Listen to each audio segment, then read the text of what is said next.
What a great day to be alive, sports fans. I'm your host, Chris from EverydaySportsFans.com, and today we're going to be covering all the bowls that you have to digest from now until January 2nd. There are 40 bowls, and that can be overwhelming. So here at EverydaySportsFans.com, we're going to help pick the must-watch games of the 2016 bowl season. So make sure you tune in for our 13 must-watch picks after the intro.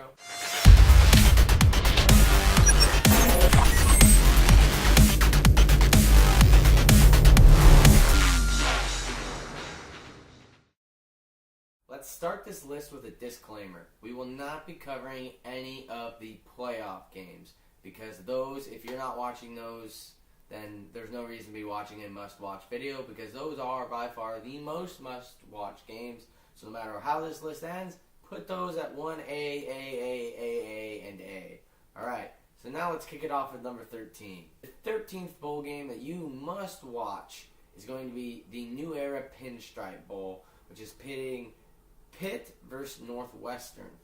This game will be on December 28th, and the reason this is a must-watch game is one, it's one of the very few cold weather games, which is always exciting to watch, and they play it in Yankee Stadium, which I believe, unless they fixed it, has a rounded end zone. So it's it's a very interesting game to watch, and the matchup this year isn't that bad either. Both are pretty much quasi Great Lakes region, so make sure you tune in December 28th for the New Era Pinstripe Bowl. Now at number 12. At number 12, we have the game that kicks off the college football bowl season, the Gilman, New Mexico Bowl.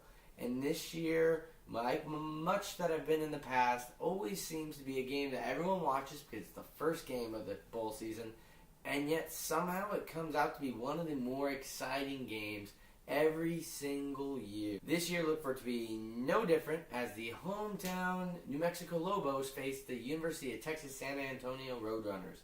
It is UTSA's very first bowl game in bowl history, so if that isn't reason enough to tune in and check out a team you've probably never watched, you should tune in because somehow this game always comes down to a great finish. That game is kicking off today, December 17th, so make sure you tune in to the start of the college football bowl week. But let's hit it to number 11. At number 11, we have the Liberty Bowl, which has faced two teams that are usually considered to be in better bowls with Georgia and TCU.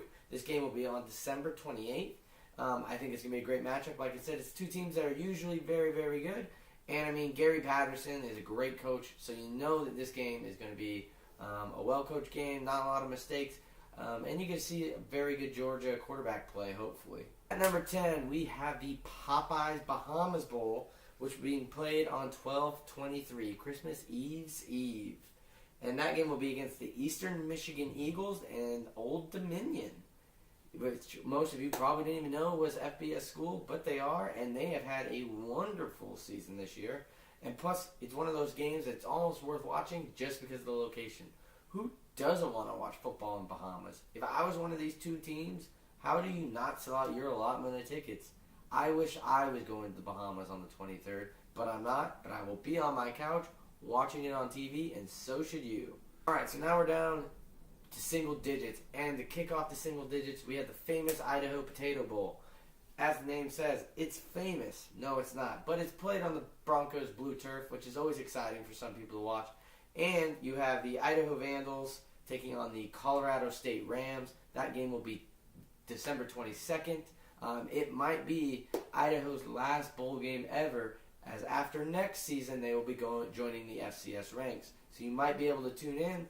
And the Vandals are 2-0 in bowl games, both of which have been at this game, which they were heavy underdogs. As they are again, both have led to 2-point conversions for the win. So who knows, we could be set up for another great finish at the famous Idaho Potato Bowl. Number 8, on 12/30, we have the Sun Bowl. The Sun Bowl is facing number 14 Stanford against the North Carolina Tar Heels. So this would be a great basketball matchup. However, on the football field, both teams also, as we know in recent years, have made some very solid strides. North Carolina had a bit of a down year, as well did Stanford, which means both are going to be hungry for a bowl win, and I just like this matchup a lot.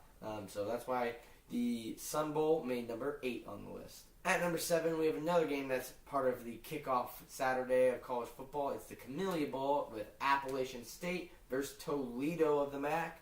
I think this game is going to be exciting because I think Appalachian State, if you haven't watched them since 2006 when they beat Michigan, is actually a very good team this year, as they made our college football top 25 ranking last week of the season.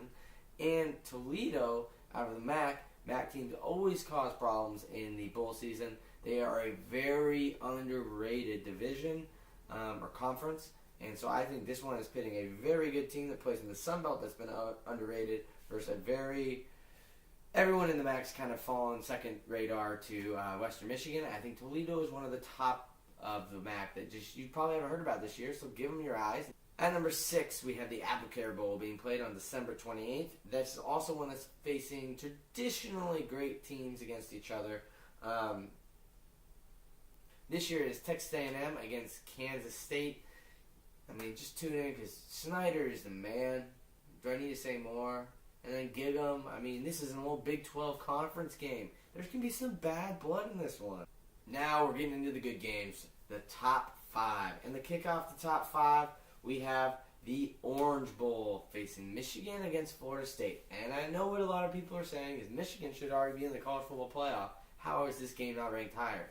Well, Florida State hasn't had exactly a great season, so you'll see with the other ones. There are some better matchups. However, Jabril Peppers and Florida State is going to be one heck of a game.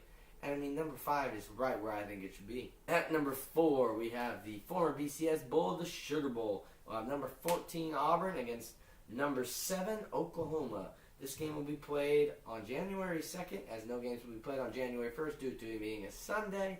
I mean, what more do you need? You got top 25 teams going off against each other in what used to be one of the Big 4 games. Tune in. It's going to be a great game. Both teams really picked up at the end of the season. And, honestly, had they played this way all season, might have been in the college football playoff.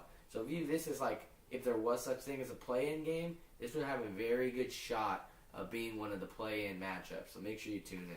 At number 3, we have the Alamo Bowl, which is always one of the best matchups every year that nobody cares about. It is actually played in UTSA Stadium, the Alamo Dome. But this year you have also kind of a quasi play-in game if they were to expand. You have number 12 Oklahoma State of the Big 12 against number 10 Colorado State, the Colorado Buffaloes of the Pac-12. Both teams pretty much lost their conference championship game. Obviously Oklahoma and Oklahoma State's was a quasi-championship game, but both were runners-up in their conference. And so this is kind of like the battle of the Pac-12 and Big 12's second best teams. At number 2, we have, I wouldn't leave you out, Western Michigan, the Western Michigan Broncos against the number 8 Wisconsin Badgers. Wisconsin, as usual, top 10 team, but don't make it to the playoffs. They are just such a good team. It's going to be a really great matchup for the Western Michigan Broncos, who I think actually have a legit shot in this one. However, they're going to have to be on their A game and probably make no mistakes to have a shot. However, PJ Fleck and the boys, number 2, you got to tune in to watch them. At number 1, as if there was ever a doubt, it's the granddaddy of them all, the Rose Bowl. And the matchup doesn't disappoint either. You have number 9 USC going against number 5 Penn State. Number 5, the team that was just barely left out of the college football playoff, that a lot of people think should have been in over Ohio State or Washington. This matchup, also quasi-playing game. USC got hot at the end of the year, almost made the championship game. If it ever expanded to 8 teams, these would be part of the 8 teams. It's in the Rose Bowl. If you've never been, it is the best bowl game you can ever go to. I don't care if your team never plays in it. Buy a ticket to LA. Go look at those San Gabriel Mountains and just be in awe because it is one of the most beautiful settings in football. And even if it doesn't involve football, the Rose Parade is worth going to. Rose Bowl. That's all I got to say. Go to the Rose Bowl. Watch the Rose Bowl if you're not going. That's number 1. Alright, so thanks for tuning in. Like I said, the college football playoff games weren't included in this because, well, they need no introduction. They are the must watch if there was ever a list. So it's not worth my time to cover them because if you didn't know that already, well, here's your quick reminder. Watch the college football playoffs. However, for most of these bigger games, I will be doing more in-depth videos on them. That's why I didn't cover them too much. This was just meant for a maybe mark your calendar on the 28th, for the Applicator Bowl, or the 30th, or the 17th today for the start of it with the Camellia Bowl and the Gilman, New Mexico Bowl, or the 22nd for the famous Idaho. You get my point. There are some games with some intriguing matchups, some intriguing locations that I think, even for the casual football fan that aren't like me, that will be watching all 40, these are the games that you would probably be interested in and can capture your attention for the whole 4 hours-ish of a bowl game. So make sure you leave me a like if you like this video, and I'm better than Skip Bayless. And if you want more content like this, hit the red subscribe button. It's free. Do it just because you like college football bowl season. But, I get content out like this probably once or twice a week. Videos are always changing. The seasons are about to be changing. So if you don't really care about college football, but you like basketball or hockey, golf, I'll be covering all those. But right now we're focused on Bowl Week. So make sure you leave me the like and the subscription. And at the end of this video, I'm going to have a couple videos featured and a video that YouTube just picked just for you. So go click and want that one and check it out. And as always, if you want to know my predictions for all the bowls, go to everydaysportsfans.com. Me and a companion have made our bowl picks, and that article is currently almost finished because the bowls are about to kick off, so I have to get it published. I'm just making a couple tweaks and editing and finding some pictures and everything, but that article should be up anytime now, so go check that out on everydaysportsfans.com.